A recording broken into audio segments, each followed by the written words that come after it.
Well, hello there, and welcome to the 132nd edition of DF Direct Weekly, where, as always, we shall be discussing the latest gaming and technology news. We've got a ton to get through this week, and joining me, making a triumphant return, it's John Linneman.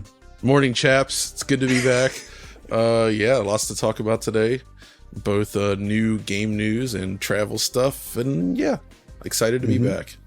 Yeah, John's been away for the last couple of weeks in Japan and has lots of lovely stories to regale us with, which maybe we'll get to later. But also joining us, fresh from his exciting adventures within the world of Forza Motorsport, is Alex Battaglia. Do I look so fresh? I don't know. I don't feel so fresh this morning. But yes, I am done with Forza finally. It took me like longer than 7 days, but I'm excited to be here. Let's talk.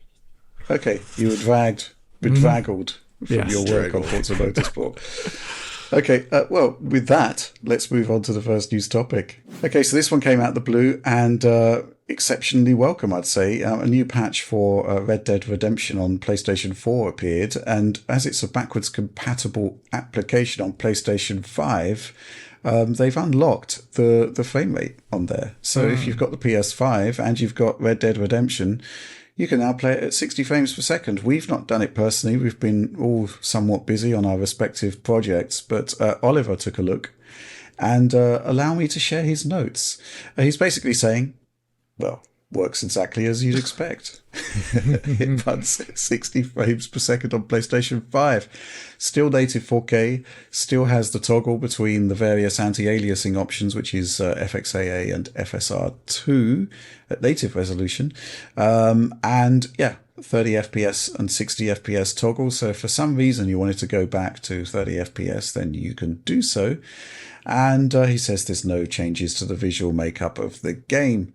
Performance is straight 60 FPS in all content. And, John, you kind of expect this, right? Because, fundamentally it's a PS360 game that was ported to PlayStation 4, clearly with a lot of overhead in there.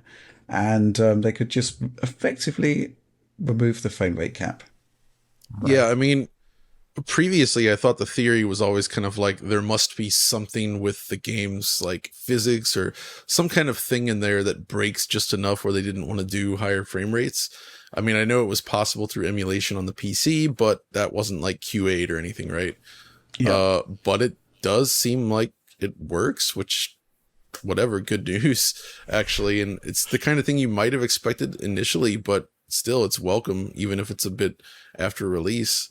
Because this is the first time we've had an official version of this game running at 60 frames per second. Right. Yep. Thoughts, Alex? I'm very confused why this wasn't there at release. Like, you would have made such a bigger splash in terms of like comms, social media, and excitement if it's not just like, oh, it's higher res for when all the game's art is already, just the exact same. But saying it's double the frame rate, like most people these days are like, that's why I want to play an old game. I want to see it with this new enhanced fluidity. Unless so, I want to see John Marston's really low-res textures in 4K. So I'm really baffled why they didn't say, let's delay the game a little bit so we can at least get that PS5 version up to a full 60 and then release it, because it was already kind of like stealth dropped anyway to a certain degree. So why not just do it then a bit later? But that's the way it is. I'm very excited to see this. I'm a little bit curious why it did take a little bit after launch to get it out. Perhaps like I discovered on the PC version that there are like tiny little things that don't interact perfectly with the 60 FPS in terms of animation update rate. So maybe that's why. And kind of like a Dark Souls game, it needed a little bit of love to actually work at some frame rate that wasn't the original. Right, that would make sense, right? But the other thing I think is simply consumer reaction. And maybe the sales weren't exactly what they were expected to be. And so a little bit more effort was put into it. So that would kind of make sense. I mean, let's look at some supporter questions here. Perfect_organism says, my question is, who at Rockstar did you annoy so much that they decided to release a spiteful 60 FPS patch of a game you just reviewed during the busiest months of the year? Well, I think in this case, Oliver just, he knows the game. He took a look at it. you know where the stress points in Red Dead Redemption are, right? Because you can see them in the original versions of the game. Visit those.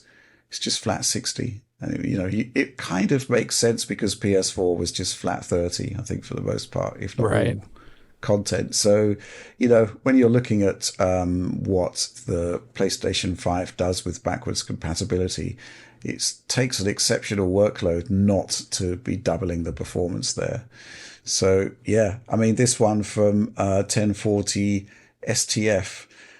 Do you think Microsoft's backwards compatibility team could be digged up from their grave to give us a 60 FPS patch for Red Dead Redemption? Well, this is the other point of contention, right? Because there is no Xbox version of the remaster because it was deemed unnecessary because backwards compatibility had already done the job. Yes, it does basically, doesn't it? But at the same time, the native AA FSR 2 implementation clearly added a lot to the game in terms of cleaning up image quality, even at 4K. I think that was my sort of surprise takeaway. And now it's 60 frames per second. So you've got image quality advantages and you've got a frame rate advantage. I don't know. John, what do you think? Do you think they should go back and do an Xbox port, or do you think it's just too much effort for too little reward? I think it's probably too late, really, to bother at this point. And it's still a tough sell if it's like selling a new product where it's like, yeah, now there's 60 frames per second. I mean, that might be justifiable to some, but I feel like that's a tricky position to be in, right? And I'm not sure that they want to go into that space just for that reason, because there is already that good quality backwards compatible version, right? Yeah, it's absolutely fine. It's just now, the goalposts have been shifted. FPS boost time, I guess. No, I wonder if it's possible. Yeah, exactly. I think if it were possible, they would have already done it, but maybe they'll be more inclined to look into it now. Right. Yeah, there's always politics involved. We got this question from Spudnik. Hi DF, what do you think prompted this 60 FPS Red Dead patch? It came seemingly out of nowhere with a very small update size. This suggests the game could have easily shipped with this option. Any ideas why it wasn't? Well, you can't really speculate. The size of the patch, it's just the size of the executable, right? It's not going to require gigabytes of updates in order to unlock 60 frames per second. Why didn't it ship with it in the first place? My gut feeling is it was possibly that there was a bit of extra development oversight required, but secondly, just parity with the version that's already out there for Series X, right? And clearly they've decided to do a reverse ferret on that position. And we've got 60 FPS.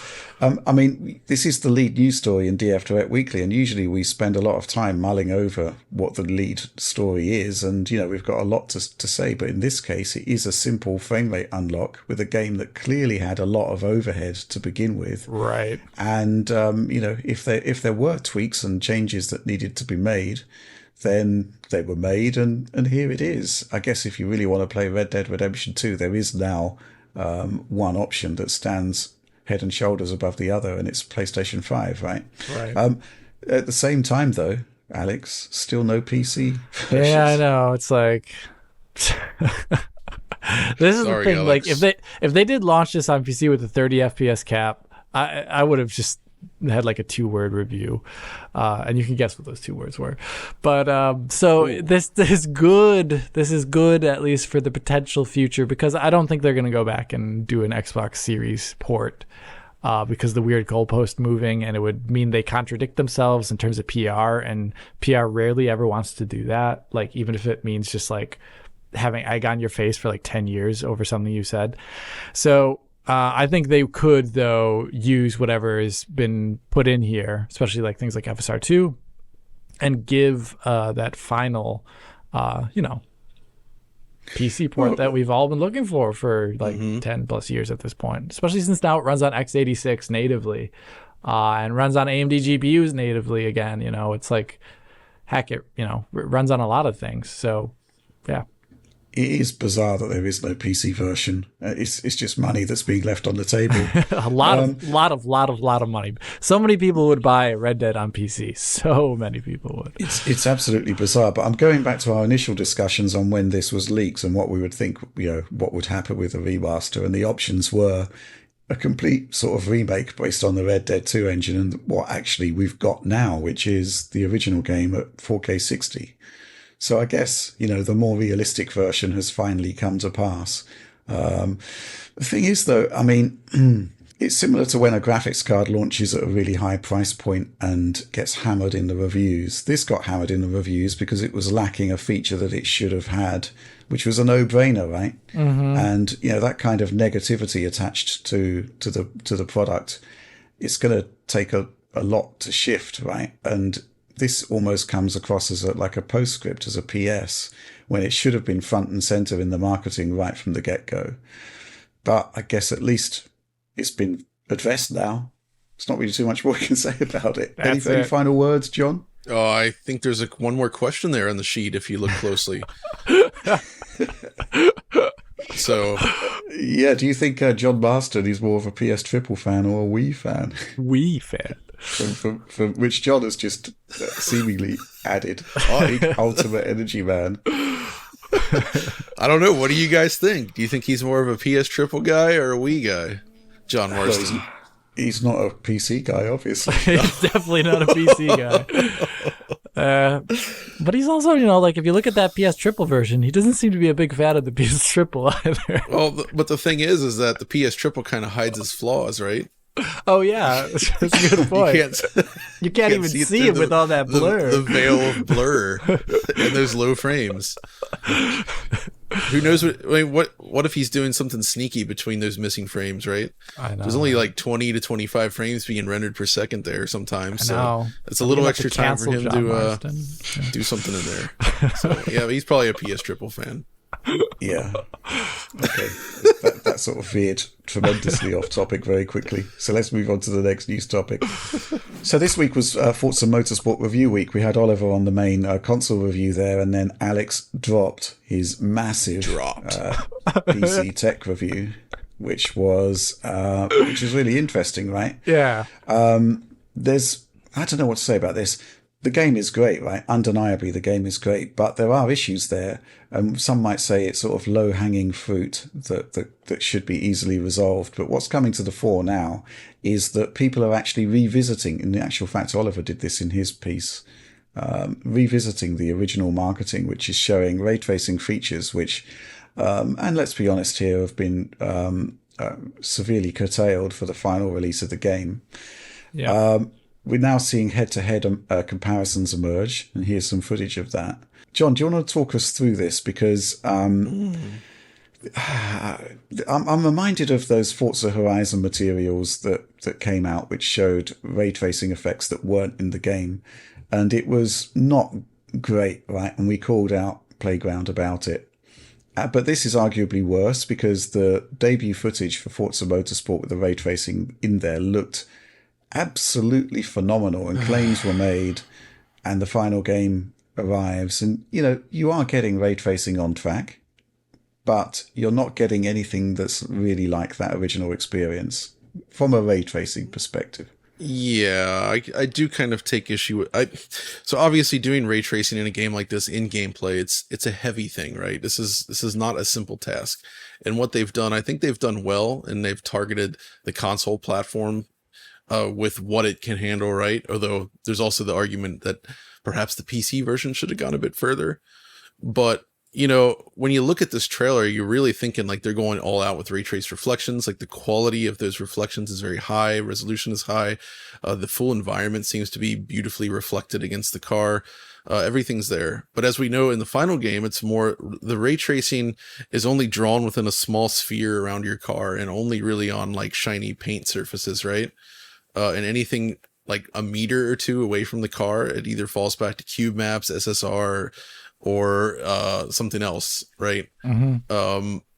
And you see all those videos going around of like the night racing with the wet track, right? And it's all like, everybody's like, yeah, ray tracing, but it's all just SSR.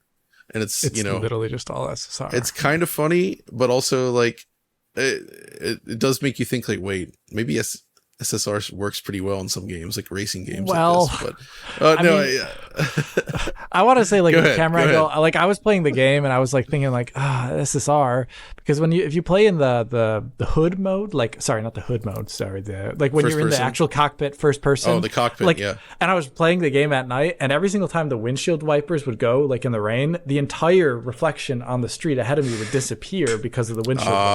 Right. Okay. Yeah, that's bad. So like obviously SSR has extreme limits, and I would say for like on the car body itself, I tend to notice it in Forza, like when you go, like, because there's something weird that's going on with like the cube maps in the game, where like when you move forward on like I don't know, like just any car that has like glass on it, like the cube maps become all pixelated when you move under things. I don't know if you see it. That's not the RT actually, interestingly enough. I don't think so.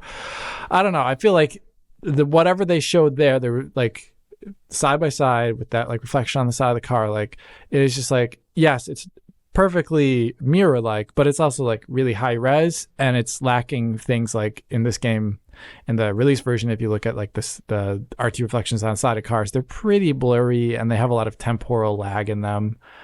Yeah.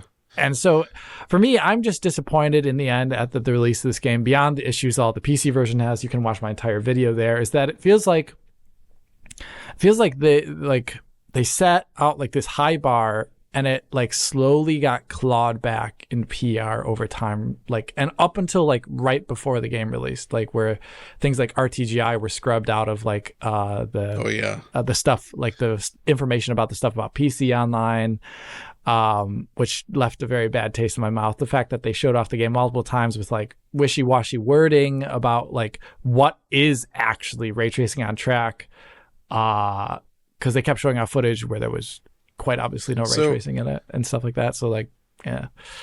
Another thing on that, Alex, that bothers me is like the ray tracing implementation we see remains consistent even in the replays, right? The replays drop down to 30 frames per second. And it would have been nice if they expanded the ray trace reflections to be much more robust in the 30 FPS mode on the cars, because GT7 does do that, right? Its ray tracing features are significantly more advanced, but they're also a lot more demanding. So you can see why they wouldn't have used those in game, right? No way they could get that at 60, but 30, like, right. Expand that out and allow like more of the environment to be captured within the reflection, and just like really push it out like we see in this trailer.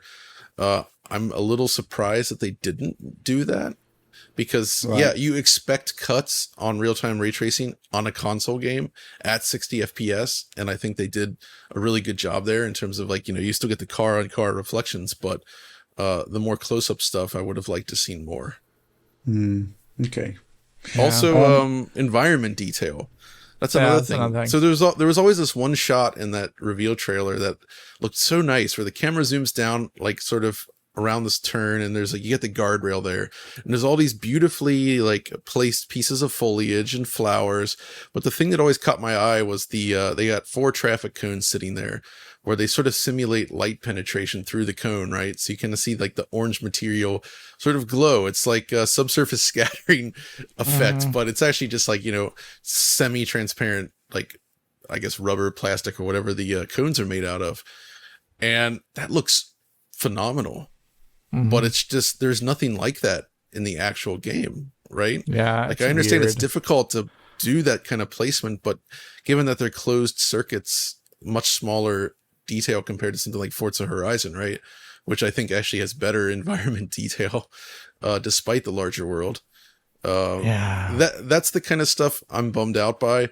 Now, I don't want to sound too negative though, because I do still think the game looks really good in its own way, and it's got some good stuff going on. We'll get into that in that comparison video, but those are the things that when you compare it to this trailer, it's kind of like, I'm disappointed that they sort of stepped things down like that, or didn't allow the PC version to push things out a little further.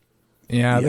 It's like I'm coming a little bit at like looking at Starfield, where, and a number of other games where it feels like there's like a heavy priority to get that like console version looking really good towards the end as good as possible towards the end of the, like, right before release date. But then PC version is like, okay, we'll release it with a lot of issues and then try and claw back performance, features, and user experience over a number of patches.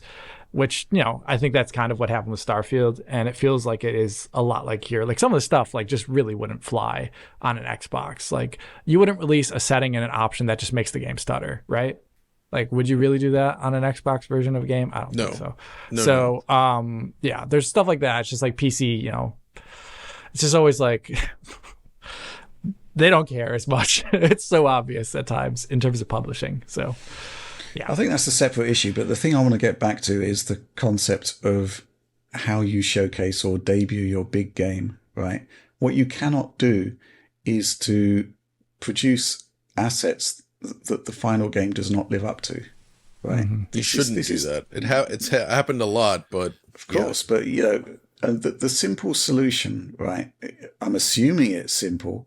I mean, obviously they had the usual in-engine disclaimer, and this kind of spectacularly proves the point that when you put out a trailer that says in-engine, it could be anything at this point, you know, because the engine is obviously going to be a lot more versatile than the final game code, right? In terms of the amount of features you can deploy, etc. But the easy way out of this is simply to ensure that those features do actually work for the shipping product, and if it's too much for the consoles, put it on PC. Right? It's simple. Why are we still debating this in the year 2023, as Alex would say? Yeah, thank you. Yeah, I would also say that, you know, I mean, when the games are in development, right, things are in flux. It's changing all the time, and I understand. But you know, based on what we've seen in the final game, those reflections were never going to be on a console, right? Let's talk turkey here. It's beyond the capabilities of the Series X. Yes. And that should be communicated. You know, you shouldn't be, you know, putting assets out that just don't reflect the final game. But, you know, if it all works on the PC version, just say, you know, work in progress PC version. Oh, but make sure those features are actually in the final version of the game. It's all we ask. It's, you know? Yeah, I think even though it seems tempting to, like, get people excited with a pre-release trailer showing, like, amazing stuff, and I can imagine why they would want to do that, but it's really something that developers and publishers more accurately need to be very careful with, I think, these days, right? Mm-hmm. If you really think you can truly, absolutely hit that target, it's probably safe, but if it's just, like, pie in the sky still, it doesn't seem worth the risk, and it's better to more, like, reduce initial expectations almost and then ramp things up as it gets closer, right? I actually think that gets people talking more these days. They're like, whoa, look how good this looks now, kind of thing. Absolutely. And it's not as if the game looks bad, right? No, the initial trailer could have been very, very different just based on a realistic assessment of what the final product is actually going to look like. But there was this massive focus on ray tracing. And to be fair, they have got RT working during the races. Do. Yeah. So, you know, but at least show it as people are likely to experience it. And yeah, the whole concept of scalability and why PC isn't being pushed further, that's one thing, right? And the stuff that I think you were talking about a bit earlier, Alex, is just basically, it goes back to your 13 points on what makes a good PC port that we put out at the beginning of the year, which is, you know, Forza's missing a lot of them, really. Yeah. And basically, the concept that you had to spend so long in your video explaining how the menu works. Yeah. That's mind-bending, isn't it? This is the area of the game that needs to be the most easily understandable and accessible. And I guess my message would be, please just take a look at Days Gone on PC. Yeah. That menu system is incredible. Just load it up. Yeah. Take a look at it. Make your menu system like that. I saw that one of the top comments was like, this seems like the menu system sounds like an idea of someone who's like, I'm going to radicalize menu design on PC, but then, like, you just don't ever go through with it in the end. You just kind of make some sort of halfway step. Because, like, the idea of auto settings is actually extremely powerful. Like, what if you just loaded up a game and it looked the best it possibly could and ran at some arbitrary frame rate that you set? You just said, like, I want auto 60. That would be amazing if a game did that. But in this game, it doesn't do anything of the sort, at least in my testing. So, yeah, a lot of missteps there. And I just hope in the next couple months, 2.5 years. Obviously, I don't have any expectations that things go quickly in development, but like I hope there's a lot I hope there's a lot of changes in the PC code, specifically regarding CPU scaling too, because like a game that's been in development for so long, it cannot be so ridiculously single-threaded. It's like crazy how single-threaded this game is. Man, also the another aspect of the RT stuff I would have liked to have seen adjusted is like being an adjustable like sort of roughness cutoff, right? Because again, that's something that makes the GT7 reflections so expensive, is that they actually ray trace onto like very rough materials. So like plastics that are like, you know, kind of matte finish, or like really like there's kind of like matte paints and everything. You still get the really rough reflections in the replays, which is way more demanding. But, you know, it would have been nice to see it in the replays on Xbox, or just as an option for PC users to kind of have more ray trace reflections across the entire body rather than just the mirror reflections. So I don't know. It's all just it's just about the choices they made. And I've said this before, and it's a funny thing. Like, what do you guys think? If you took Forza Motorsport, this game, I think this would probably run fine on a PS5, just like GT7 would easily run on a Series X, right? 100%. So it's not really, this is not about console hardware. It's just about developer choices, right? That's my view these days. It's or no publisher longer choices. about that. Or publisher choices, right? So that's kind of what we're at. Okay. And obviously there are some issues that came into the game. For example, the whole, is it gamma issue or contrast issue? I think I would call it limited. It looks like it's incorrectly limited because the blacks turn to gray, which to me looks like the mixed up like 16 to 235. I don't know. That's what it looked like to me. Yeah. I mean, it impacted our preview footage, I think. Yeah. And obviously there's this lamentable situation with Destin at IGN, who put out his own Forza video this week that had to be withdrawn because it was impacted by that bug through no fault of his own. No, not at all his fault. Yeah. Although he seemed to get a lot of hassle for it. So yeah, this was kind of like something which we were puzzling over right from day one, really, which is that the contrast seemed to be a bit off. And it was actually Oliver who basically hammered down what the problem was at the end. Although you, Alex, basically managed to sort of get closer to the truth of what was happening there. Yeah. But basically, you visit a menu and it puts the color balance out of whack or the contrast. I guess it became clear once you tested it on PC, right? Because PC doesn't have that, and you put them side by side, and you're like, wait a minute.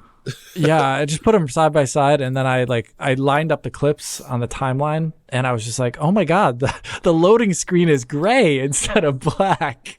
That's when I knew something was really, really wrong. Which, by the way, as a fun aside, for those doing video editing on an LCD monitor, you might not have noticed it. I know. Oh my god! Because we use OLEDs as our editing monitors, we actually get that perfect black, right? Whereas the raised black level in Forza just looks like LCD backlight. So like those using an LCD probably wouldn't notice at all. Yeah, if you're like QAing this game on an LCD, you just be like, oh yeah, looks like it usually does. Exactly, it wouldn't change at all. Yeah. I mean, there's a lot of peripheral issues here that are taking the sheen of what is actually a really strong release. So, but fingers crossed all of this can be sorted out. But I do think that there are genuine questions that need to be asked about marketing. And it was especially disappointing when, they were talking about a couple of years back, the Forza Horizon 5 in-game footage, which had ray tracing that wasn't in the actual game. So, transparency is important, but also, making sure that the authenticity of the assets that you're putting out is going to be borne out by the final product. But I guess that's all we've really got to say about that at the moment. I mean, good luck to Turn 10 because the game is great. I mean, we can't stop emphasizing that. It's just these sort of surrounding satellite issues that are taking the sheen off. But I don't know. Let's move on to the next news topic. So last week, at the end of the week, on Friday, no less, AMD decided to quote-unquote drop FSR 3. It was launched with 2 titles on PC, Sporfoken and Immortals of Avium. I've done a video on it. Alex has been busy on Forza. Yeah. Sorry, Sportfolk just got me through it. It just came out of nowhere. The original plan was that I'd just do a quick look. Here's a quick look at FSR3 before Alex takes a longer look at it, because I had the HDMI 2.1 capture card and Alex was busy with Forza. My quick look turned into a 20-minute video, which turned out to be quite a lot more effort than I intended to put into it. Not quick. So yeah, please do check that out. But one thing that I was thinking of doing for the video, but didn't really have the time or the energy, to be frank, was the concept of how FSR3 could be deployed on console, because we've kind of ruled it out in prior discussions. But obviously the code itself works. It's cross-vendor. It's a compute shader. It'll work on anything, basically. And now this week, Ascendant Studios, the creators of Immortals of Avium, said they're looking into FSR3 on consoles, which was enough to make me fire up my old Frankenstein PC, which you can see out in the background there. Oh, yeah. Which is actually the Xbox Series X CPU paired with a GPU, the RX 6700, that has a lot in common with the makeup of the PlayStation 5 GPU. So it's basically as close as you're going to get to a console in PC form. And let's take a look at FSR3 running on it. Now, I'm going to start off with what I would expect to be the use case for FSR3, which is to take a game that's targeting 60 frames per second and move it into high refresh rate territory beyond 60. And it's tricky, I think, is the takeaway. 1080p output here. I'm actually using FSR performance mode, so it's 540p internal. And you kind of have to expect that, right? Because bearing in mind the game launched with like 720p internal resolution targeting 60, then yeah, obviously there's got to be some realism involved here. 1080p 120 on the capture, but we're getting about a 90 frames per second average. It can go from like 70 odd to 100, I think is the delta. John, that's not really what we'd want from a high refresh rate experience with FSR3. I think it just doesn't really hit the target. No, I mean, this is a tough one to talk about because I have not seen this at all myself yet. So just based on the musings you've been sharing, some of the stuff with, there will be some capture that you can look at, but not now, obviously.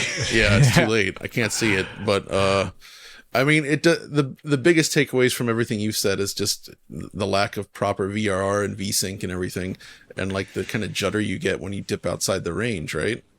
Yeah, that's right. I mean, in the main content, it is the case that it seemed to be only VSync that works, which basically means that you can propel yourself into the high refresh rate window. Yeah. Sorry, I meant that VSync works. It's no VSync doesn't work, but even though it's VSynced, it's not VRR'd. So you get the judder. That's the problem. Yeah. Mm-hmm. Yeah, that's the thing, right? And I can actually show this with this bit of footage here, which is shot from my own LG C10, where you can see the frame rate on the top right there, and you can see the refresh rate on the bottom, and it's basically locked to 118 hertz, which is basically where it's getting a VRR signal, but not any variable refresh rate information. Right. So the question is whether that would apply on consoles. If it does, then it's probably a write-off. If somehow system level VSync does work on Xbox and PlayStation, for example, well, it wouldn't work from PlayStation without bespoke coding, but on Xbox, maybe it would work. I suspect not.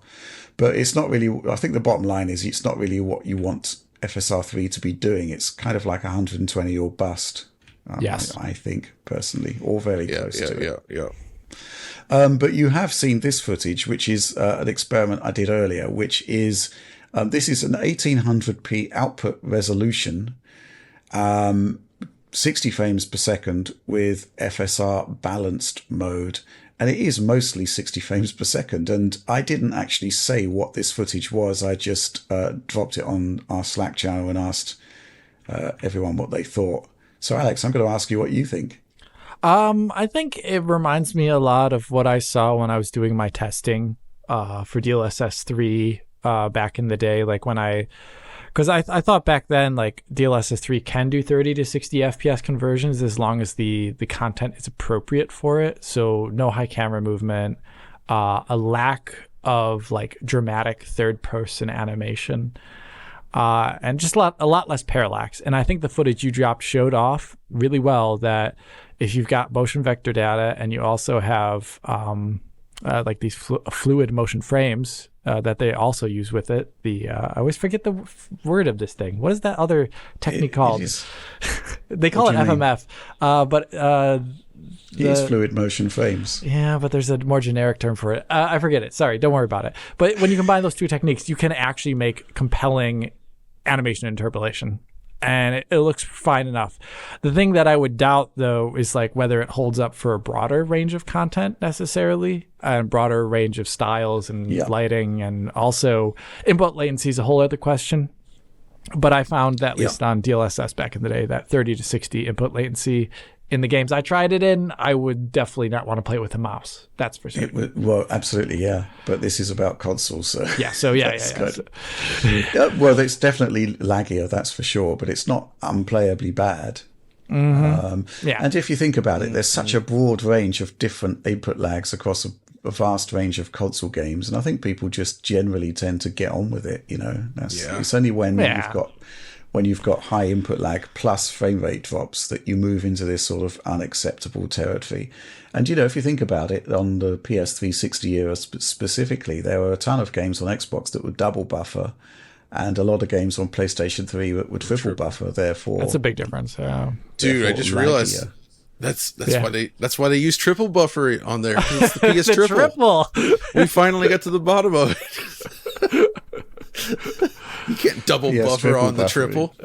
Yeah.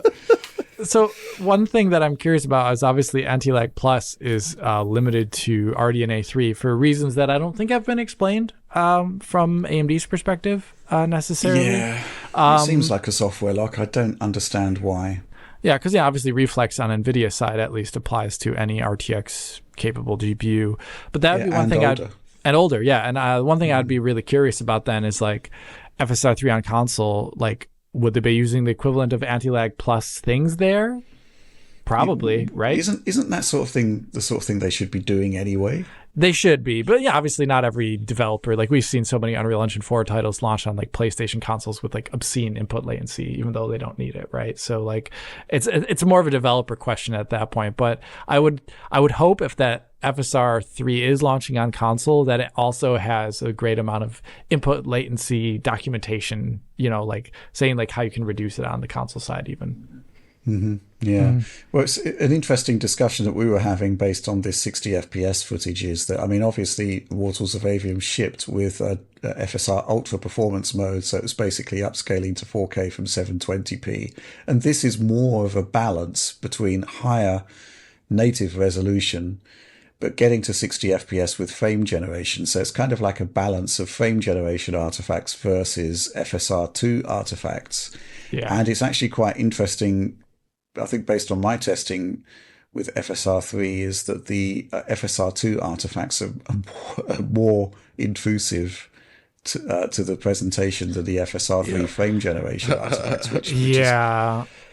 So you've got this interesting idea of balance between two different systems that will introduce artifacts and the extent to which you might want to favor one over the other or to balance them in favor of image quality versus input lag or stuff like that. I'm very curious to see whether Ascendant Studio do actually ship something with FSR3 on console and what form it's going to take. I mean, I've put forward two different potential scenarios here of how it could be deployed, or maybe they've got their own.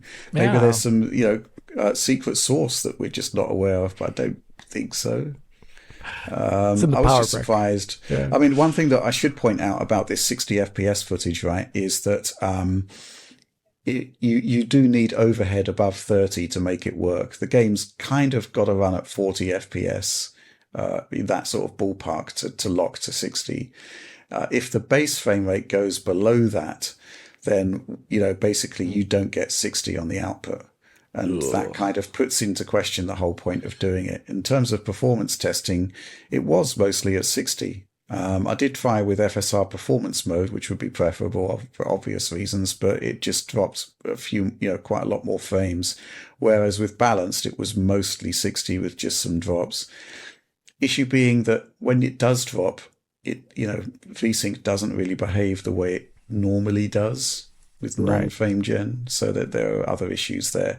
Certainly an interesting tool that developers have to play with, and I'm going to be interested to see how they deploy it. I mean, there's going to be a lot of games that probably do sort of run at, say, 40 FPS that aren't fast action games. Yeah, that might just look better by using frame generation.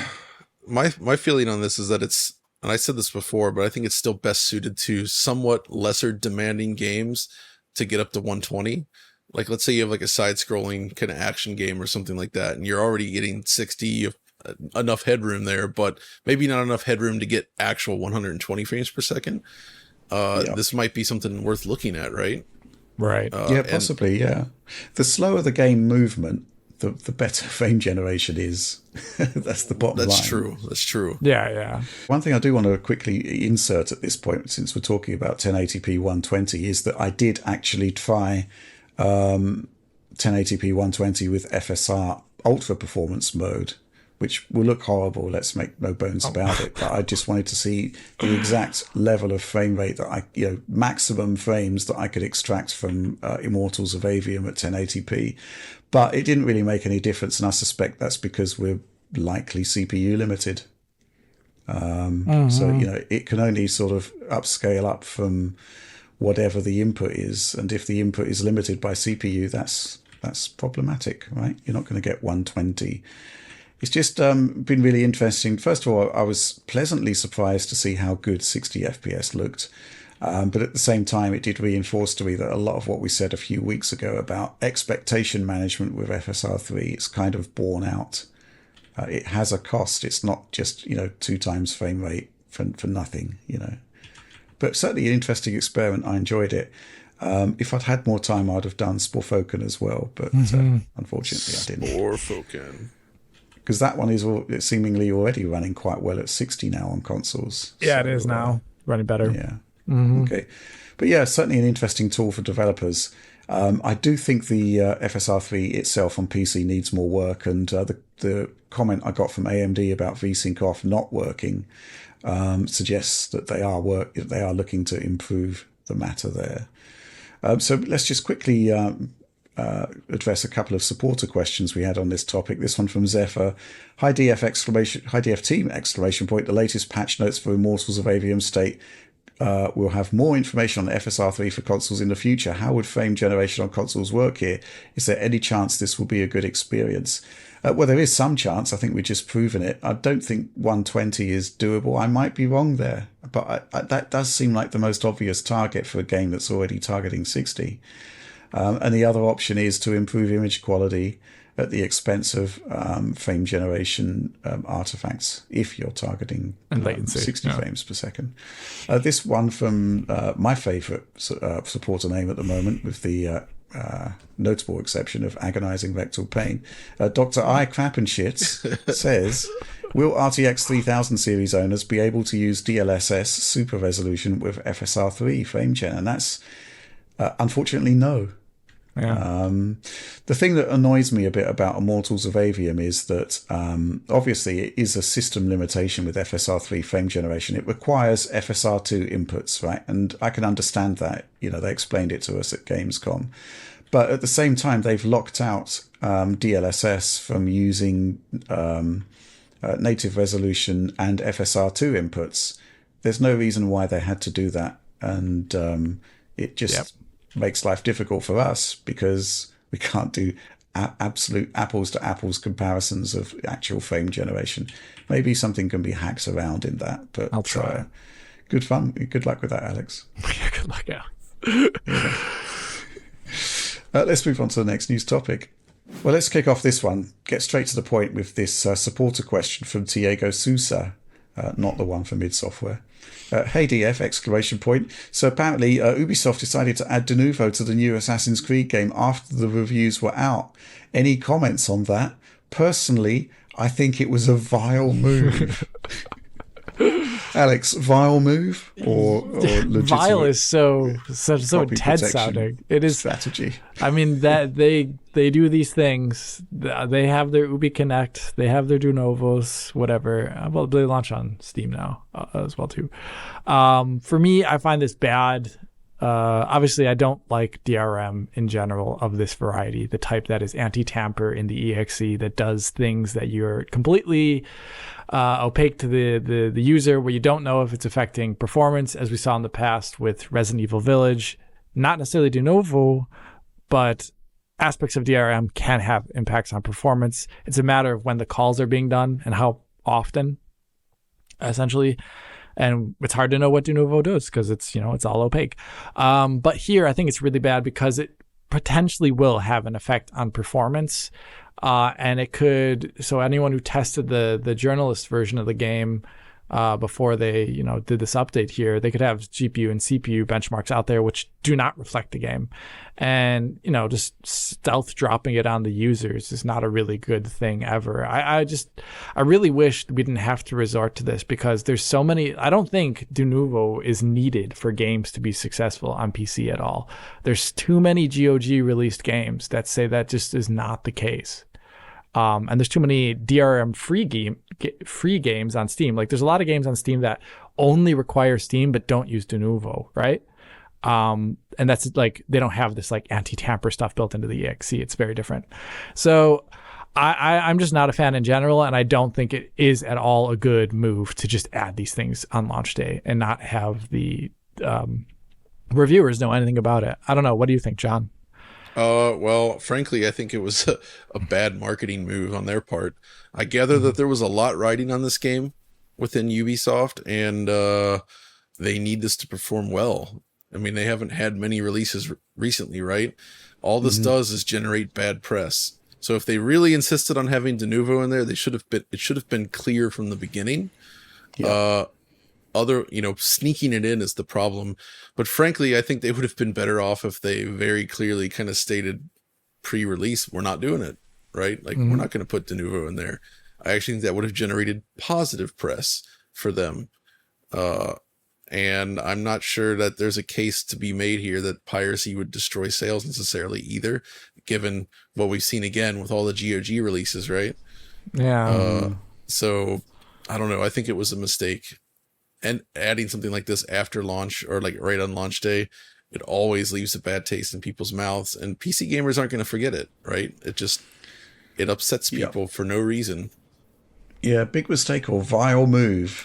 Vile move. Vile move. That is the question. I'm moving more towards the vile move part of the of the kind of equation there. The reason why is it's basically nerfed potentially the whole PC review cycle, right? The PC reviewers, whether you like it or not, a lot of it is based on those bar charts of performance, right? Which is an expectation level of how the game is going to perform. And if you're going to change the game with Denuvo, which will surely have some level of CPU impact, then all of that stuff, all of that CPU testing has been for nothing. So, they've basically really annoyed the press there, and they've basically engineered a scenario that puts out bad data to potential buyers of the game, which is unacceptable. If they wanted to put the Denuvo in the game, fine, but make sure it's in the review copies, right? I mean, maybe I'm wrong here. Maybe it wasn't added at the last minute. Maybe this is a story in a teacup. But if the story is true, this is really, really not good. And I guess the sort of, one potential silver lining is that, all of those PC guys now have pre-Denuvo data, which they can compare with post-Denuvo data. Yeah, right. We had a similar situation back in the day with Devil May Cry 5 on PC, if you recall. Yeah, that was great. I think the thing that bothers me about Denuvo is the whole opaqueness of it. So back in the day when we did that Devil May Cry comparison, it was basically, we just did a bit of gameplay and you could see that it had like a 5% performance impact on a Core i5 8400 memory serves. And it was like, okay, well, this isn't a disaster. But it's since, sort of theories have emerged that the Denuvo calls are actually happening, for example, in loading areas. Right. Drastically reducing loading times. There's all manner of theory crafting about what Denuvo is actually doing, because fundamentally we don't know, because it is opaque. Denuvo has talked in the past about some sort of level of transparency and performance testing which could be shared with the press.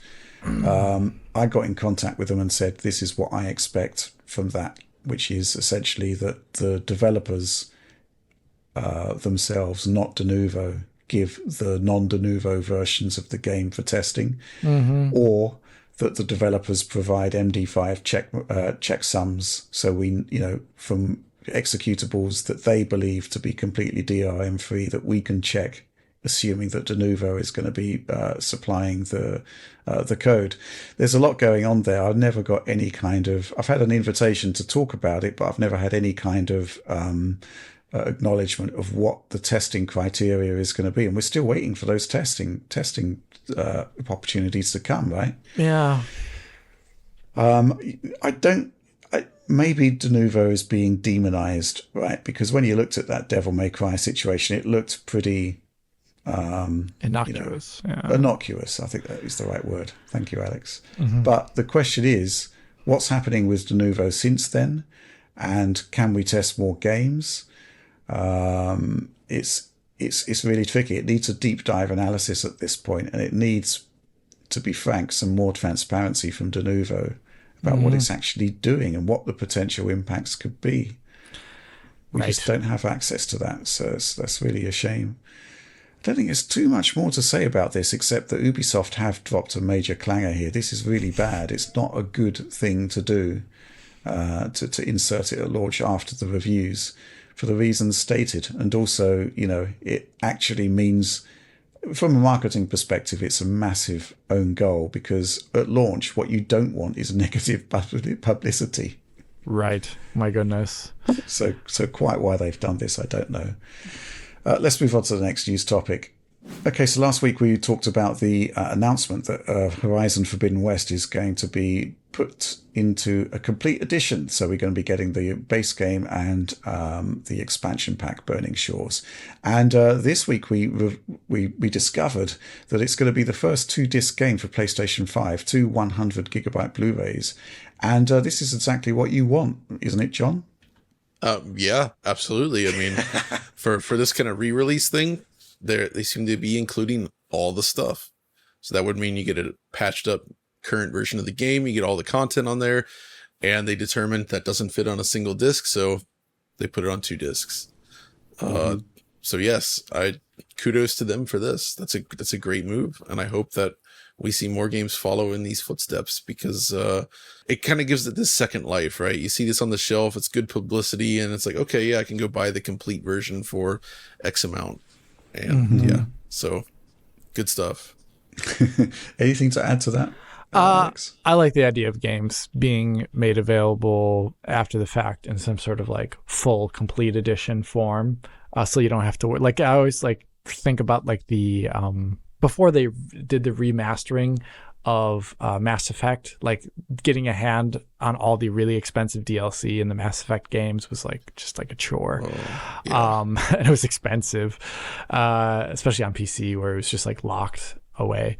And so things like this are great. In this case, you're getting essentially 2 pretty meaty games, right, with the complete edition, because like the expansion is also pretty large, according to Oliver and his play on it. So yeah, a great move. Do we want to go into the whole ownership thing? I mean, I think we do, right? Something which I saw this week was a tweet where somebody had unearthed an old ZX Spectrum game from the attic that they bought in the 80s. Yeah. And, there it was. Right. It was a physical item that they'd bought. They owned it, and, they unearthed it decades later. And, it's exciting. They want to play it again. And this is exactly what is going to be happening, assuming the disc persists, of course, assuming the media makes it through the decades. A few decades from now, people could be, unearthing their copies of Horizon Forbidden West and, remembering I had a great time and then firing it up on whatever PlayStation is available at that time, which leads us on to this supporter question from Who the Hell Am I? Because obviously, John, you were away when that massive Microsoft leak happened. Yes, I was. And the question from Who the Hell Am I? Okay, John, lay it on us. How disappointed are you in the leaked Series X refresh? Also, question for everyone. Do you think it's possible Microsoft backpedals and adds a detachable or an attachable disk drive like Sony is rumored to for the PlayStation 5 Slim? So obviously, I tried to convey what I thought would be your horror at the reveal of this new Series X, which basically doesn't have an optical drive and seems to be the next phase in a kind of campaign from Microsoft to diminish the importance of physical media. And that's not great, is it? No, man. We're heading in this direction, it feels like, in so many ways, and it feels like they're very much interested in accelerating that. I do hope that maybe this is not a finished product, that's an old leaked thing. Possibly this kind of feedback could be used to maybe change something about what they do going forward. I don't know if it's too late for that or not, but there has been backlash, rightfully so. I guess the bigger problem is having a digital option is one thing, but when all your platforms become digital only, that's a complete shift, right?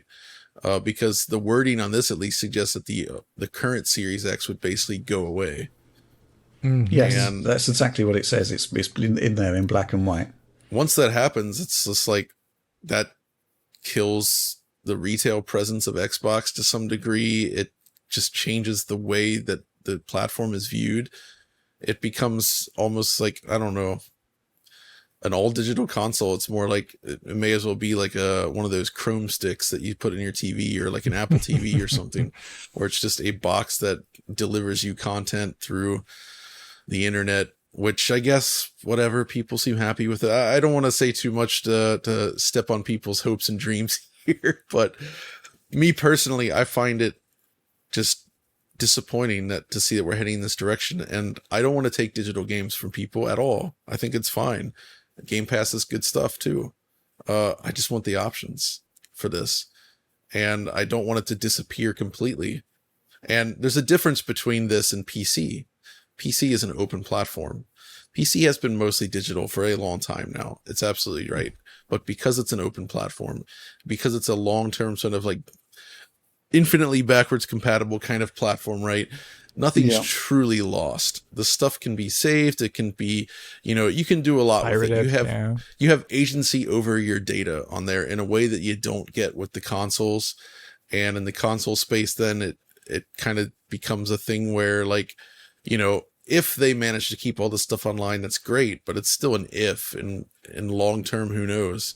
That means you're kind of reliant on piracy, which is never good, that you have to rely on it.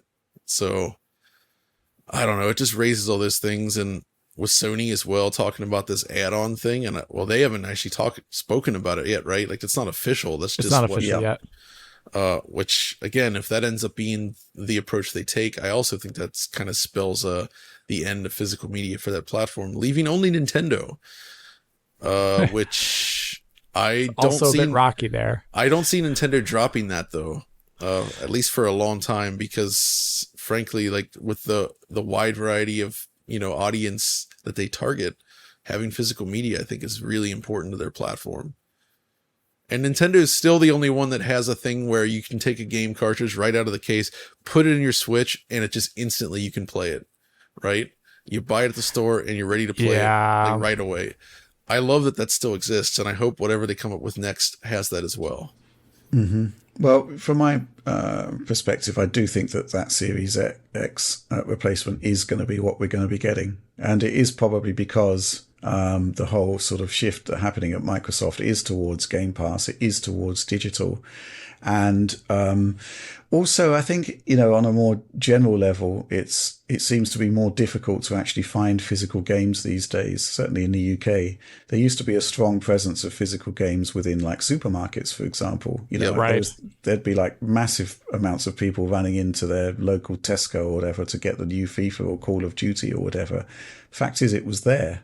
but it's not anymore.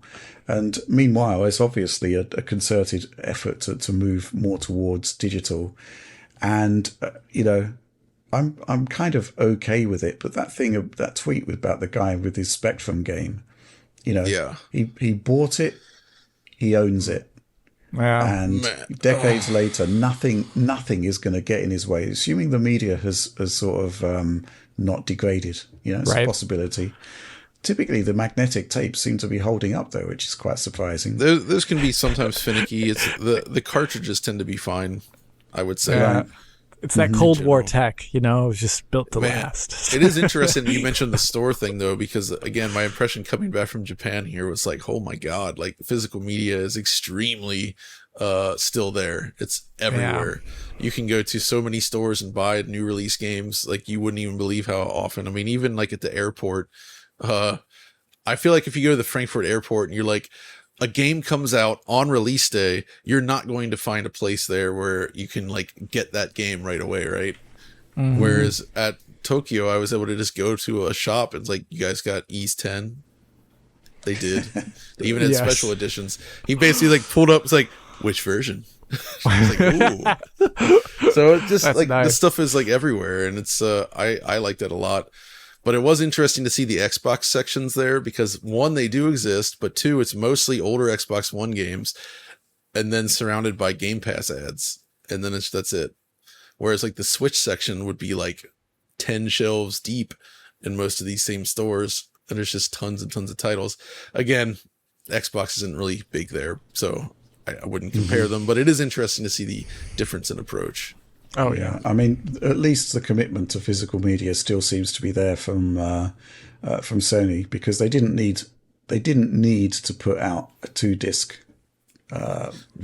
compilation of Horizon Forbidden West. It could have just been a DLC code in the box for Burning Shores, but there it is, and it's something that is collectible. It's something desirable. I think it's really, really good, and hopefully we'll see more of it. But I agree, it's definitely on the endangered list, and that is a concern. I don't really have too much more to add on this. I don't know about you guys. Just going to watch it, watch what happens, see where we go from here. I really hope that they consider walking some of this stuff back, but we'll see. I mean, the thing is, for me, it's like I'll still play on my Xbox, and I will use Game Pass as I'm sure they want, but when it comes to actually spending money on a game, I'll probably be putting my money elsewhere every time. Yeah, so you're moving to PC. Well, so the thing about that's actually an interesting point that I've gotten into. When it comes to actually owning a game, I like to have a physical console version. So I would buy like a PS5 or Switch game or something, right? But if I'm going to buy a game digitally, I can't think of any reason why I wouldn't just spend that money on a PC version. Unless the PC version's really bad, right? Like, because then there's no point, right? I don't see the point in buying a digital console game most of the time. It's like, I mean, for people that don't have a high spec PC, obviously there's a point. But like, if you're lucky, if you have a gaming PC, I couldn't justify spending that kind of money on a digital game on a console when I could just play it on PC, because you're gonna get the better game, better experience anyway, right? At least, again, in my case, there's more nuance to that, obviously, if we had more time, but, that's kind of my take on it. And even in cases where I might buy something on the PC, I will still probably end up buying, if I really like a game, I'll get like a physical PS5 copy or something just to have it on hand. You know what I mean? Okay. So, fair enough. Weird, but whatever. That's how I roll. Okay. Well, let's move on to the next news topic. So this one's quite interesting. There's been leaks emerging that an Intel Arc A580 is going to be launching soon. I think we heard a while back, Alex, I'm not sure what the sourcing was, that there were actually 3 different types of Arc GPU chip. And so it was inevitable we were going to get some sort of cut down version of the A750, A770. It's called the A580. And it looks as though ASRock and Sparkle are going to be producing versions of that particular card. And I don't know. It brings home to me the concept of the $200 GPU, which we don't really have too many of those these days. There is the RX 6600, which was heavily discounted, which does the job, which is a pretty good GPU, I think. There's also rumours starting to emerge. I'm not sure this is particularly great news, but there's going to apparently be a 6GB version of the RTX 3050. Here's the thing, right? We've not really seen new graphics cards released at a sub $200 price point that are actually any good. Anything decent? No, I mean, yeah, like that you'd actually want. Yeah, I think about like all the weirdo stuff that AMD released last gen at the low end. Yeah, 6500 yeah, XT. Those are the ones I think of where I like thought like that's not no buy territory even if you have that money, because it wasn't going to be guaranteeing you necessarily even good experiences on that. But this, I think, it's a nice opening for the future, and it lays the groundwork. I hope the fact that this market will still exist in a competent, competitive, and like worthwhile way. Because obviously we know about price stagnation about everything else for the most part. Most like performance brackets are staying the same in terms of price. Maybe we'll get some more features there with things like DLSS 3 and now I guess FSR 3 with the anti-lag plus, etc. But it's not the thing that we saw in previous generations. And if this market, if we only have that, but we don't have a low end market, then we have just a general raising of prices everywhere. And we're just bracketing people out of the market of PC gaming, which is not great, unless you just want to keep buying old GPUs. So actually having new GPUs come out and hopefully like, I don't know what you think about the performance could be like here, because you tested the A750 much more than I don't even own one. You've got one. Like, do you think this is actually a good performance tier though? Because like the A750, I like the A770, but I see all of its faults for sure. Yeah, the A750 is basically, it's very rare to find a game that performs that much worse than the A770. Okay. Certainly to the human eye. I think it actually works fine as a 1440p card with like optimized settings or, not running everything at ultra. So I do think there is a slot for the A580, assuming there's good scalability there versus the A750 that's worth the price, right? Because the A750 has been, I think its sticker price is $249 now. So this one's got to be 200 or lower. And I mean, essentially, if you've got a good GPU that's running at 1440p, you should easily get decent scalability for 1080p. It's been a bit weird to me that stuff like 7600 and 4060 they're targeting the 1080p market, but they're actually based on benchmarks that are running everything flat out at ultra. And I do think that there is actually a market there for a less capable GPU that can actually do 1080p with reasonable settings, right? As long as the price is right. Sub 200. I mean, this is kind of what the RX 6600 is doing, the non-XT model, where it's got 8 gigs. It's got a reasonable level of performance. You can even do some 1440p gaming on it, at decent settings. And it's, there's nothing really else in the market that's new that you can buy for that. And the idea that Intel is going to come into this market, and maybe Nvidia too, if they want to sort of nerf the already nerfed 3050 still further, I don't it should be a 3040 or whatever. That's the naming side of things. If they're cutting the memory, that means they're cutting the memory bus, which means they're cutting performance, so it should have a different name. So I'm quite sort of optimistic about the A580, assuming it's real and assuming it comes and the price is good. The A380, of course, Intel has, which is their entry level offering. It's just too anemic. It's just too low power for modern games. But this could hit a kind of sweet spot. I do think though that if all the benchmarks are going to be at ultra at 1080p, it's probably going to be a bit ho hum. But what I've been discovering is, particularly when you look at like Steam Deck and ROG Ally, is that people are actually okay with less than stellar settings if they're getting value, if they're getting a good experience. And, an A580 obviously outstrip a ROG Ally by a long chalk. It'll be a decent desktop experience at 1080p, I'd hope. Just have to sort of couch expectations there. What do you reckon, John? What about this whole GPU market? Actually, I'm reminded when we were at Gamescom, when we spoke to Frank Azor at AMD, he didn't seem too optimistic about the concept of the $200 GPU going forward when That's I was right. tackling him about price increases. I mean, I think it's great that Intel would still be targeting this market. I think Intel has found an interesting niche. I think competing in the high end is difficult. Mid-range, I think they can compete, but this sort of low end market, like the sort of evaporation of these types of GPUs is, it's seriously detrimental to PC gaming as a whole, especially when you look at where stuff like Steam is these days, right? Steam is a gigantic marketplace. There's so many games that target all ranges of hardware. You don't need to be playing the best stuff, but you might still want a modern, somewhat well-featured GPU that can at least play the stuff you'd expect and not have compatibility issues and be affordable. So again, I'm happy that this kind of thing still exists, and I think it needs to. And I'm a little surprised that, at least with AMD, given their track record, they traditionally filled this spot, right? They had a lot of lower priced GPUs that were good. I'm surprised they don't also want to get back into that as well in a more significant fashion.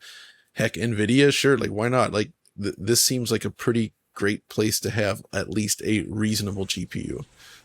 I think the difference with Intel is they've got these chips which they've got to sell, and they've got to make an impact in the GPU market across whatever tiers they can, and they're likely going to be losing money. I can't believe that they're making money on the A750 and the A770. Yeah. So I think there is, that's sort of like the sort of pseudo disruption that Intel brings to the market, in that they can actually put out a GPU that's going to lose them money because they're looking to just establish a presence in the graphics space at this point. But yeah, I'm really looking forward to seeing the A580 to see what it can do. And I think it's one of these situations where you can run the benchmarks and it will come out looking pretty, average/poor. But if you actually fire it up and play some games, it will deliver a perfectly decent experience. And it's going to have XSS, right? So yeah, that's a performance multiplier as well. Just got to pray games actually implement it, because that was again going back to Forza. Yeah. It had FSR2 and no it had XESS. DLSS, but no XESS. Forza Horizon has XESS, so it's like why isn't it in Forza Motorsport? I don't know. It is a chin-stroking emoji comment that you made there, Alex.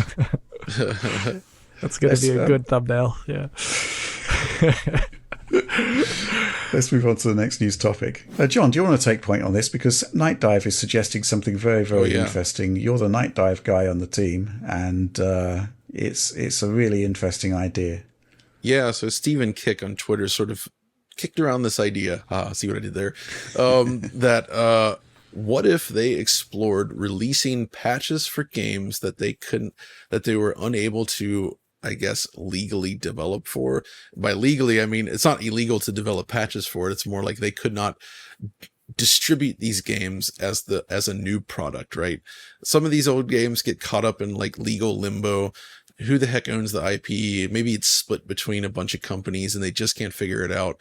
I mean, that's one of the biggest challenges of bringing back old games. We know that.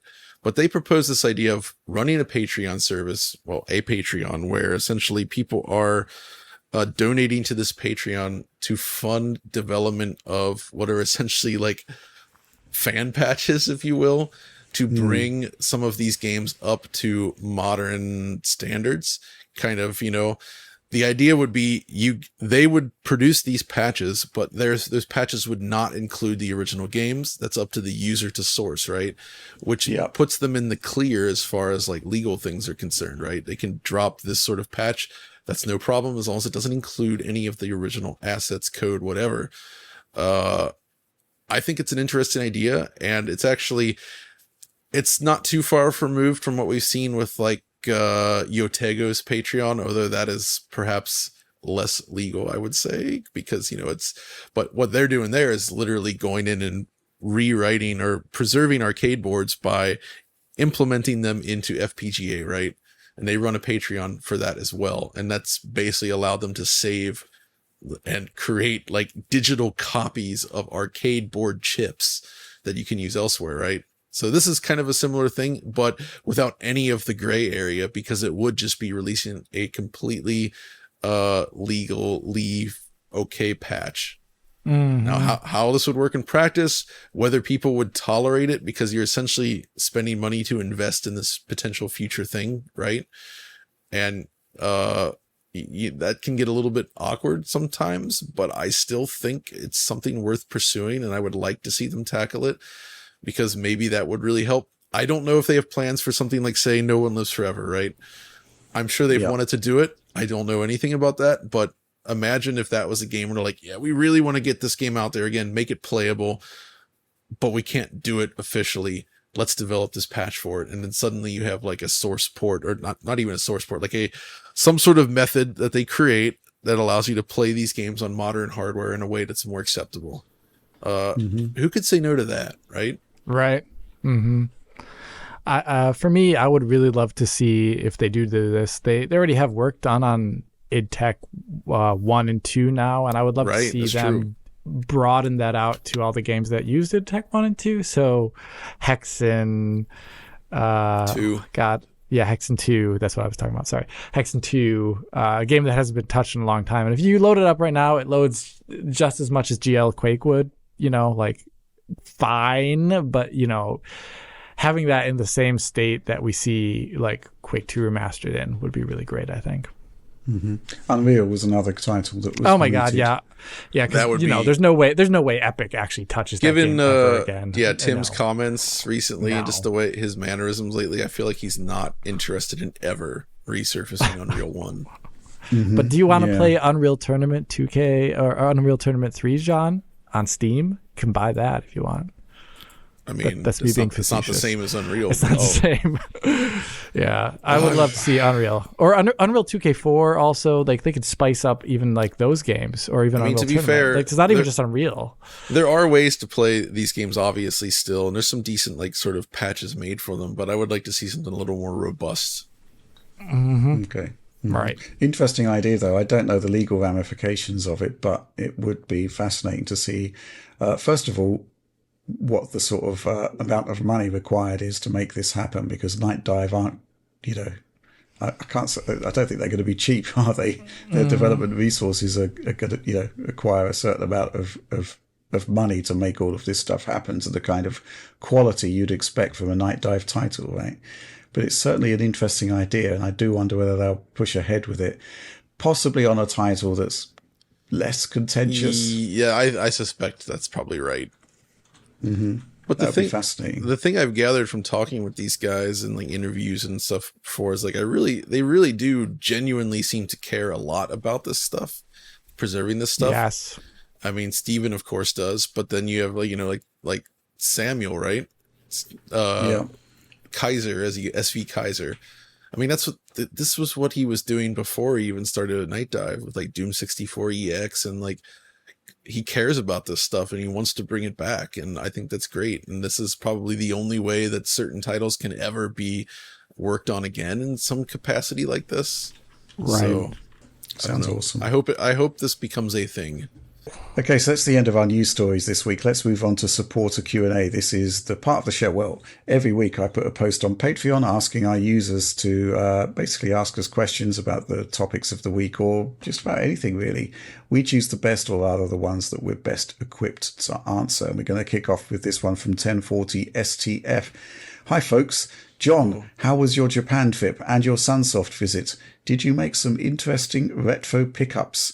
And this one from Miss My Effin' Disk Drive. Beautiful.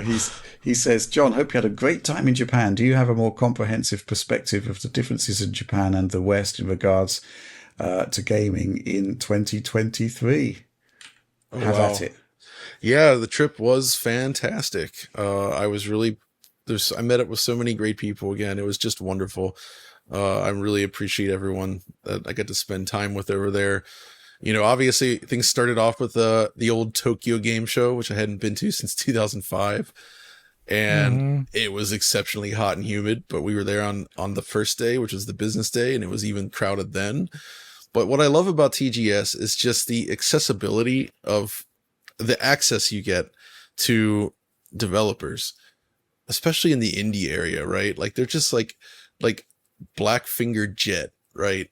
I don't know if you guys have heard of this game. Probably not. But it's basically, it's a 2D run and gun sort of side scrolling game. Looks amazing, from the original staff that created Metal Slug, the old Nazca guys. They're all still doing this stuff. They're just hanging out there on the show floor, and we asked to like talk to them for like an interview thing. Thomas wanted an interview, my buddy I was with, so they were like, yeah, let's just go up to the quiet area and chat. So we just get to hang out with them for like 30 minutes, just off the cuff. No PR really involved. Just like, here's a friendly chat. And they were just happy to talk about the game and some of their history. I was able to ask some questions about games from their careers, and they just talk about it. None of that, oh, we're not talking about this right now kind of stuff. Like the openness is phenomenal. And I kind of felt that throughout. Like everyone was just, excited to share about their games. And obviously as you ramp up the size of the company, then it becomes more corporate as usual. Like I'm not saying you expect to go talk to some guy at like EA or Square Enix, right? Both East and West there. Like, but smaller developers, it's really cool to just be able to do that, especially ones as legendary as them. I also got to meet the composer for Tengo Project, who's produced some of my favorite 2D action games in the last few years, and played Shadow of the Ninja, which is shaping up to be amazing. It's a remake of an 8-bit NES game, totally new, looks fantastic, plays great. So that was a good time. I did enjoy TGS. I saw some Xbox stuff. There was Starfield and Elder Scrolls Online banners around and some Xbox stuff there. But largely, I mean, the most popular thing clearly at TGS was all the Hoyoverse stuff, which, like Genshin Impact and such, and Honkai Star Rail. That's very big in Japan as well, as it is everywhere, it seems. The night before, we got to go to that Sega TGS party, which was really fun. It was like this, like up in this huge, gorgeous building in this gigantic party room, just like full of like all made from glass, and just they are like dropping remixes of Sega tunes. I even heard some like remixes of like recent stuff from like Sonic Mania in there. So, T Lopes would be very happy to hear that, I'm sure, having his music sort of remixed in a club kind of atmosphere. They had lots of free food, including like chili dogs, like styled after Sonic chili dogs, I guess. And an open bar kind of thing. So you can't go wrong with that, right? But then on Friday, we got to go to visit M2, the legendary emulation port kings of Japan, who've been around since the early 90s. And a bunch of them were there. And it was just amazing to meet everybody. Hori-san was there, Sato-san, Yamanaka-san, and others as well. And we literally just spent like the whole day just hanging out at their office, playing games, playing unreleased games, going through history stuff, picking each other's brains on like, shooting mechanics and top games. And I got to I mentioned, they asked what my top 3 games were. It's hard to come up with that on the whim, but one of the games I said was Doom. And this kind of showcases a cultural difference. Like outside of Hori-san, nobody had played Doom, which I thought was interesting. It kind of shows a bit of a cultural difference there. Although Hori-san said like his first experience with Doom was actually because he bought a Super 32X. Back when it was new. Had got Doom with it, and he got motion sick from it, which was funny. Actually, those guys, like the amount of stuff that they just pull out, though, it just blows my mind. Like I was joking about how, like, so they're working on, they own the Alesta IP, right? So like games like Musha, Alesta, and all that. And they put out the Alesta collection. We got to play Alesta Branch, which is their new like sort of pseudo 3D Alesta game, which is really awesome, by the way. I'll talk about that in a second. But I was like, what if he did like a Parodius style Alesta game? And of course, Hori-san just pulls out this thing about like, it's like Alesta Dad from some old like manga. And it's like this silly, like version. It's like a dude dressed up like an Alesta ship or something, and he was like showing that, just pulling that out of nowhere. And it's just those types of little tiny like knowledge drops were everywhere with these guys, which I really appreciate. And, you know, they've been doing this stuff for a long time. And if they weren't the ones that made some of these classic shooters, then they know the people that did, right? And that's just cool to like dig in and discuss all this stuff with them. But of course, Alesta Branch, here's some footage actually I shot. It's still incomplete. The UI is not done, obviously, but it's basically an Alesta game, 3D graphics. And it's super well made. I really liked playing through it. Great music, great visual design. It's just an awesome looking game. And I'm very curious to see when that actually is complete and finishes up, because it's being made for the home market. They also kind of confirmed that, you know, Senjin Alesta, the arcade game, will eventually make its way home when the time is right. So that's good. But yeah, those guys, those were great. They also taught me the term surumege, which is like so surume is like this like dried squid tentacle stuff, right? And apparently, like, I didn't try it. I went and found some in the store, and I had my friend Thomas try it, and he liked it, but I was like, I don't know about that. But it kind of has this apparently it's a kind of taste where you first taste it, it's a bit bitter.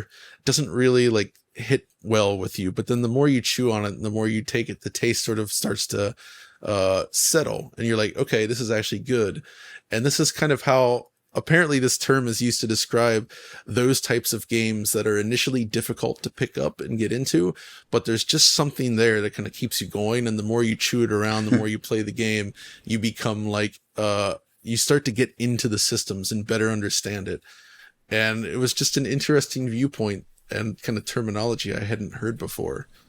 So I love it. I mean, it was a magical day. And after that, you know, we talked until like 10 p.m. and we actually missed having dinner because of it, but it got late, and Hori-san actually drove us back to the hotel, which was pretty far from their office, although he was heading that way anyway. So that was great. Cool. What about Sunsoft? Man, Sunsoft. I'm going to do a video on Sunsoft because okay, that's a good idea. I got to film a lot of stuff there, but they invited us down to their headquarters it's still the old Sun Denshi building, which, you know, the Sun Corporation, they never went away, right? Sunsoft was like a part of the Sun Denshi Corporation. And as a result, like, I guess in recent times, they decided to basically reopen development of games. So bringing back classic games, developing new ones. And yeah, we got to tour their office and see a lot there. They really rolled out the red carpet. I was very touched by the welcome that they had for us there. It was just super nice. I was actually taken by surprise by that, to be honest. It was a nice touch. But I got to go through their archives. So they have like pristine copies of every Sunsoft game ever, from, you know, the expensive ones like Gimmick you'd expect, to stuff like, here's a Shanghai 2 for the Palm Pilot. Like, you know, stuff like that. Like, you don't expect Palm to see Pilot. That. Yes, like a Palm Pilot game.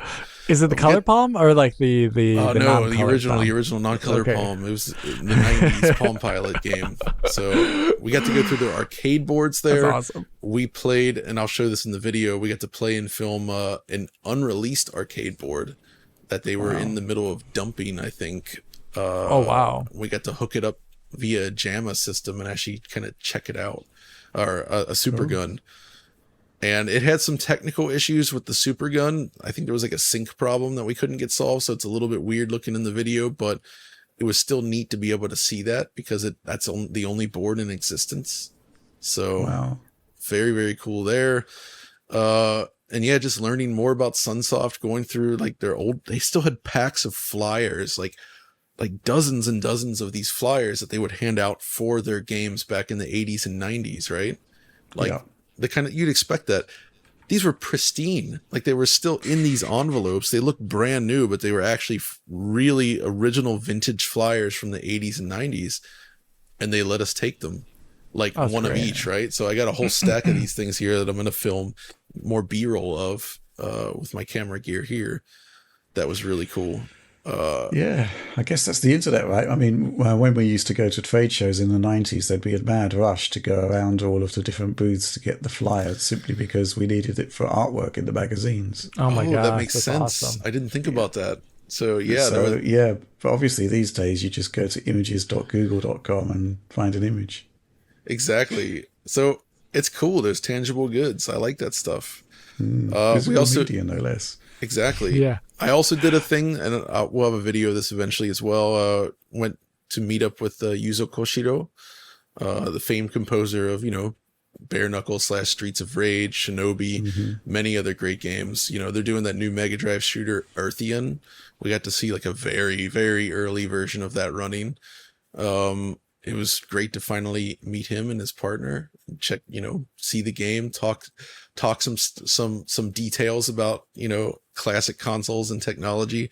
I asked him about, his thoughts on when he first saw the Mega Drive, and he actually was like thinking, they didn't think that much of the Mega Drive initially because of the launch titles, and it didn't have the best reputation in the face of the PC Engine, but obviously that changed pretty quickly. So there's that, and so many other things. I don't want to go too much further. Don't step on your videos. Yeah. I got to it was great to meet all those people. I went retro shopping, of course, when I had time. I got to meet just various folks that I've known online for a while, or people that I knew from back in the day. I actually get to see them again and hang out for a while. Ate lots of delicious food. My retro haul was pretty great. Prices were obviously higher than when I was there all those years ago, right? But thanks to and this is not good for them, but with the exchange rate being what it is, there's a lot of buying power if you're going over there with euros. So I got some good stuff. I'll definitely show some of that. I got some heavy hitters as well. I finally got a copy of Soldier Blade for the PC Engine, which I had wanted for a long time. But yeah, so all in all, great trip. It kind of inspired me to get back into actually working on Japanese language skills again. So I'm trying to set up, sort of just conversational chats and tandem learning with people. And some folks reached out. I'm going to be doing that. I have one today scheduled, in fact, this afternoon. So I appreciate everyone that's reached out about that. Nice. So good stuff. I feel inspired again to work on things. Great. That's fantastic. Yeah, sorry. Speaking of inspiration, I was just inspired to do Wikipedia on Supergun. I just can't believe that somebody decided, well, yeah, the interface for a Jammer arcade board I'm going to name after an Iraqi weapons. Yeah. Project. Is there a different etymology to that we should be aware of? Supergun. I don't. It feels like a question I should have asked the M2 guys, actually. Do you know where that term came from? Is that a Western term? Or is it? No, it's not. It's not. They called it that as well. It's Sunsoft. Okay. I don't know, man. That is a weird name, isn't it? I never actually really thought about it. Just been looking at some images of the Supergun, and it doesn't really resemble. Or they're thinking of Super Guns. One of the games I picked up was a PS1 copy of Lethal Enforcers Deluxe Pack. Because, why not? Right? Why not? Lethal Enforcers. Let's move on to the next supporter question, and this one's from Xerxes. Do you think it's time for Sony to up the internal storage on PlayStation 5, noticing even as a more casual user of the console that space can fill up quickly? I'm not really a sort of casual user, but I am finding that it is becoming a bit annoying now. But then again, I get access to a lot more games than most folks. I kind of think it's all right as it is. What do you think, John? I mean, given that you can expand the internal storage, I don't find it to be a huge deal necessarily. Yeah. I mean, it would be nice if it was slightly increased. With the size of games, I do find myself having to shuffle them around a little bit more. Absolutely, copying them off to an external drive, for instance. I hate re-downloading 100 gigabyte games, though. Mm-hmm. I mean, if you had an ultra fast connection, like many people do, maybe it's not a big deal, but it is pretty time consuming for a lot of us. I'm assuming that there are double capacity flash modules available that would enable them to double the capacity. I guess it wouldn't be that expensive right now because no, those modules have seemingly collapsed in price over the last couple of years. But at the same time, I don't really see it as an issue because that same collapse in flash prices means that you can pick up M2 drives for very, very cheap now. But I picked up 1 terabyte PCIe Gen 4 drive for like £30. Right. It's not exactly an onerous procedure to install it. No. So I don't think there's any real need to up the internal storage on the PlayStation 5. And I think as a base amount, it's okay. It gets the job done, right? Just slightly inconvenient if you start sort of ramping up your downloads, but there is a solution out there.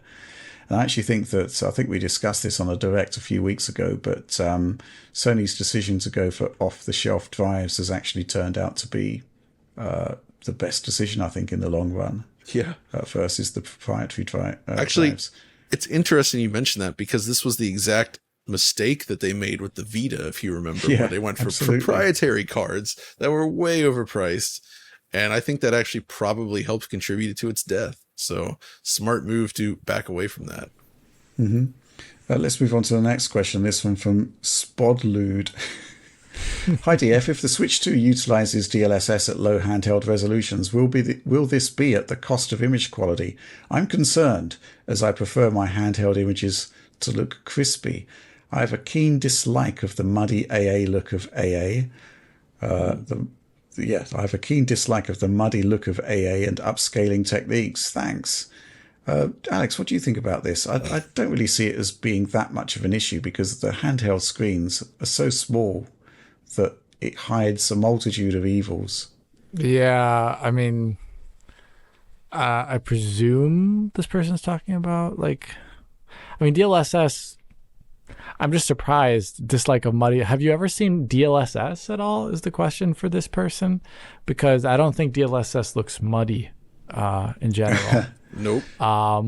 So maybe this person's only playing on console games and they're talking about something like that, or they're AMD users. Well, Switch One, I think it's fair to say that some of the most aggressively low resolution titles, that's they are muddy.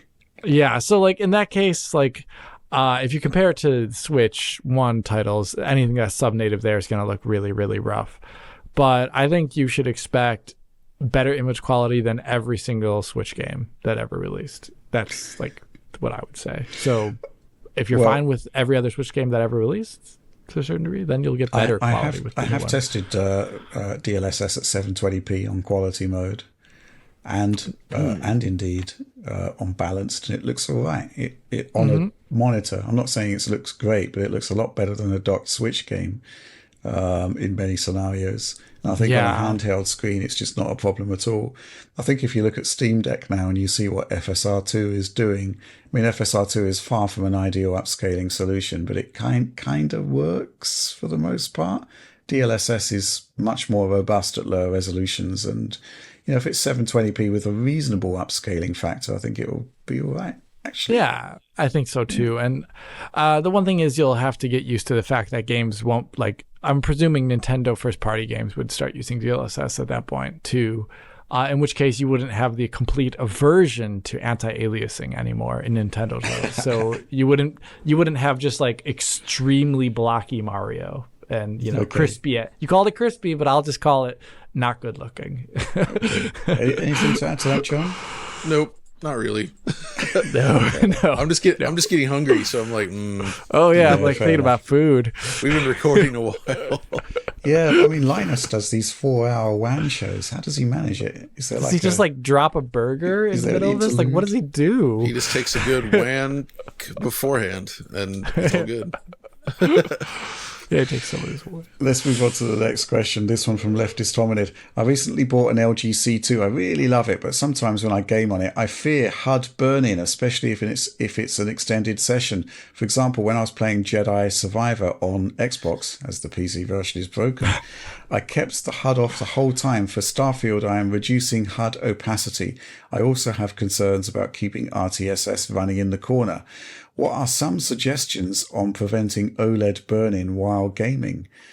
I don't really take any sort of mitigating sort of things at all. I just game and get on with it, and everything seems to be fine. I don't know what you think, John. I've been very specifically putting one of these through an intense test. You guys use them as a monitor as well, right? We're all using OLEDs as monitors, right? Using it for a year now. I have taken zero precautions. Like, I am using the full bright colored desktop. I'm using the light mode for the windows. I've got the taskbar and the icons on all the time. I'm actually kind of just doing it more just to see if anything happens. But now, months later, even if I do a full screen, like gray image and different levels of gray, there is absolutely zero evidence of any sort of like image retention right now. Will that change over time? Possibly. But we'll see. I will actually keep people up to date. Isn't Artings doing these like extended mega burn-in? They are doing it extremely mega burn-in, like just keeping images on for a very long time, all the time. So I do suggest keeping up with them to see what's going on there, because it's so extreme though. Like, it's not even use case at that point, right? No, exactly. Like, it's so not extreme. Normal use case, and that's interesting because it's sort of pushing them to the limits. What I find interesting about their results though is that they're also like causing some LCDs to fail in weird ways. And the panels having other issues with that. So like, you know, it's an interesting test to watch. They post photographs in sort of a sequential order that you can access through their database and sort of determine like how things change. What I did take away from their findings that was interesting is that LG's more recent OLEDs seem to fare better in this regard than the QD OLEDs. QD OLEDs seem to show more retention versus the recent LG ones in the same time period basically showed like nothing or like next to nothing in their slides, but you could actually see a little bit more on the QD OLEDs. So is this all subpixel stuff, you think, like certain colors burning out quicker? It's possible because, I mean, the way LG's works is they use like color filters, right? With like a white OLED element. And I think QD OLED is different from that. So it's can provide like a more intense color saturation, apparently. I don't know. Something to look at. Their data is there. It's really interesting and really good. So I recommend that. Yeah. I mean, I haven't had any issues. I mean, I'm now on, I'll be coming up to 3 years shortly. That's true. I bought this LG C10 in December 2020. It's as good as the day I bought it. Yeah, I'm using it as a monitor. And initially, I had a dark desktop and I had the taskbar sort of disappear out of view when it's not being used. The kind of sort of techniques that many people recommend for good OLED health. But since I've moved on to Windows 11, just haven't really bothered doing any of that. Still got a brighter background, still got the taskbar. You know, it's performing as I'd expect. And in terms of the burn-in stuff, I'm assuming leftist hominid sleeps at some point. So, you know, as long as the TV is turned off and not left on with persistent content, to sort of engineer an Artings style stress test scenario, I think it's probably be fine with it. Yeah. Just my thoughts. What's interesting is I also have an LG C10 in the background there. The 65-inch one is my gaming TV. And then right now I'm using actually the C2 here on my desk. And so my C10's fine, no burn-in, no issues there. But I do know, like, sometimes you have like a specific type of UI, like the Xbox menu or the Switch menu, and you go to a gray screen, you can actually see like a ghost image for a short period of time, which is just like the super temporary image retention. The C2 doesn't even do that at all with those same scenarios. So it does seem like they are continuing to improve their tech in that regard. So I feel fairly confident in saying that OLED's in a pretty good place now. Like, I think you can probably still torture test it enough to cause problems, but like, I would say we're in the realm of like CRT, maybe like a CRT monitor, right? You could burn those in as well. Yeah, they had burning. Yeah, they could absolutely, but like, that's what we use as PC monitors for decades. And it's largely not a problem. That only really became a problem if you had like a CRT monitor that showed the same thing every day, all the time, and it never showed anything else. Eventually it would burn in. And I feel like we're kind of in a similar place with OLED right now, but I will keep everybody up to date on my own findings, since I do regularly check the purity of the image against different color slides, just to kind of, for science, if you will. Okay. We'll find out. For science. It's good. Okay. Final question of the show. This one from Patrick Laban. Hi guys! Exclamation point. Was wondering if you could end the show with "This is Digital Foundry bidding you farewell and auf Wiedersehen." Say it all together now. Okay. Shall we say it all together? Shall we count it out? Wait, are we actually going to end it now? Should we end it? Well, end it out. Let's black screen it. Before we end it, yeah. Just to say, John, great to have you back. Well, thank you. And if you did enjoy the show, like, subscribe, share, ring the bell for notionally instant notifications. DF supports program, tons of bonus material, exclusive videos. There's some new retro stuff dropping. Audi's just come out of nowhere with 3 or 4 new videos. That's right. Which will be going up shortly. And as always, there's going to be early access to DF Direct Weekly and high quality video downloads of everything we do. So yes, please do check that out. But are we going to do this? Let's We're going do to it. count down. Why not? Who's doing the counting? I'll do it since it makes sense. Are you going to do it in German? I'll do it in German. I'll do start it from in German, 3, please. Okay? 3, 2, 1. This is Digital Foundry. Bidding you farewell und auf Wiedersehen. Exclamation point.